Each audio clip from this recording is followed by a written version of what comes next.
DD sangeet Shobhan గారిని మాట్లాడవలసిందిగా request చేస్తున్నాం. అందరికీ నమస్కారం అండి.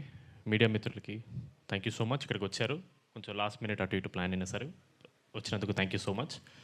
ఎక్కువ మాట్లాడను, కరెక్ట్గా మీట్ ద మ్యాడ్ గ్యాంగ్ అని ఫస్ట్ పార్ట్కి వంశీన మమ్మల్ని అందరినీ ఒకసారి ఒక ప్రెస్ మీట్లో ఫార్మల్గా ఇలా ఇంట్రడ్యూస్ చేద్దామని ఒకటి చేసాం, అది ఇక్కడే చేసాం. అప్పుడు ఒకటే మాట అన్నాను, టీజర్ చూశారు ఎంత మ్యాడ్గా ఉండిపోతుందో, దానికి డబల్ సినిమా ఉండిపోతుంది. ఇది జస్ట్ 1%. మేము ఎంత చెప్పినా సరే హైప్ తక్కువే, ఇంకా చాలా ఎక్కువ హైప్ ఉంది సినిమాకి. అండ్ లాస్ట్ టైం వంశీ అన్న నవ్వకపోతే టికెట్ డబ్బులు ఇస్తా ఉన్నారు, ఈసారి నేను అనేస్తున్నా, ఆయన మాటలని అనుకోండి. ఆ టికెట్ డబ్బులకి డబల్ ఇస్తాడు ఆయన, నేను కాదు ఆయన ఇస్తాడు, ఇది guarantee. Thank you so much ఇక్కడ వచ్చినందుకు. ఎక్కువ మాట్లాడుతూ మనం డైరెక్ట్గా సక్సెస్ మీట్లో కలుద్దాం. Thank you so much. Thank you అండి, thank you so much. Yes, now I request to speak Narne Nitin గారు.